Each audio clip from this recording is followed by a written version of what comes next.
Hi, I'm Jen, and welcome to Books and Matcha. Today I want to tell you about the books that I read in January.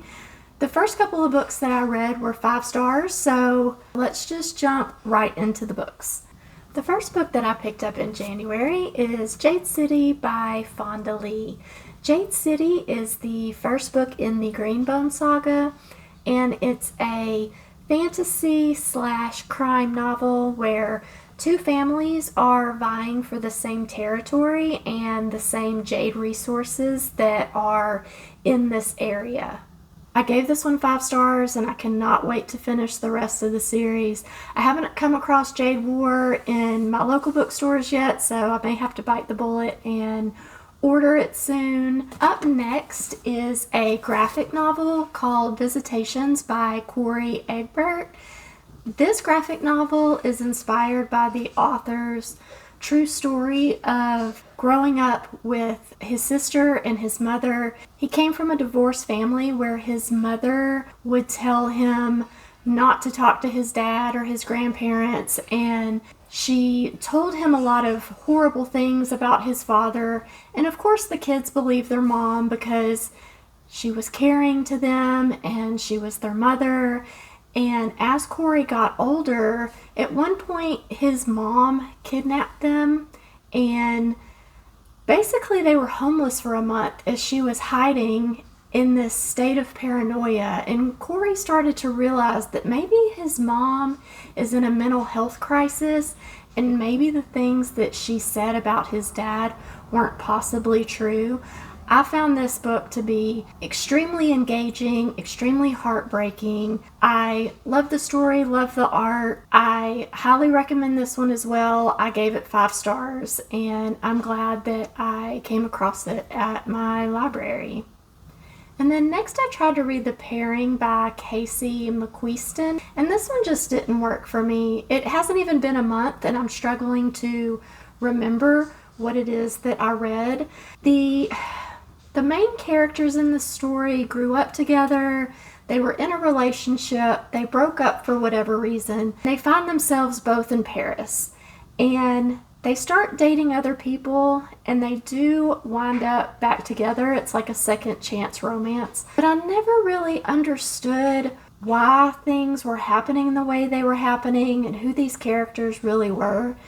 It really felt like the characters were created for the plot, and the plot was happening, but I was never really invested in the characters, and I found myself just not wanting to pick it back up. So I decided I wasn't going to push myself through it. So I did wind up DNFing this one. And next I want to talk about one of my favorite things to talk about every January, and that is the Wayward Children series by Seanan McGuire. This month we got book number 10, which is Adrift in Currents, Clean and Clear. In the Wayward Children series, each of these kids find a doorway to a fantasy world that is a better fit, a better home for them. And then for whatever reason, they each are forced out of their world back to the real world, and they have to figure out how to cope living in this world. And in this 10th book, we are learning about Nadia, who we first met in Beneath the Sugar Sky, and we're learning about who she was before she went to her world. We're learning about her world, which is obviously a water world filled with turtles. And like all of these books, we get to fall in love with Nadia, fall in love with her world, and then experience the heartbreak of what winds up eventually happening. And I just adore every one of these books. I hope that we get one always. I gave this one 4 stars, which is what I usually wind up landing on each of these books. They are small, but I adore them so much, and I'm so happy that we're still getting these for now. And then the next book that I read in January is The Wood at Midwinter by Susanna Clarke. I'm a big fan of Piranesi. It's one of my favorite reads, and The Wood at Midwinter is a short story that can be read in one sitting. It's great for a dark, cold night. I gave this one only 3 stars. It is a little forgettable, but I did really enjoy just spending the evening, being able to get lost in one story. And I love Susanna Clarke's writing. If she puts out any more short works like this, I will absolutely read them. And then the last book that I read in January is Onyx Storm.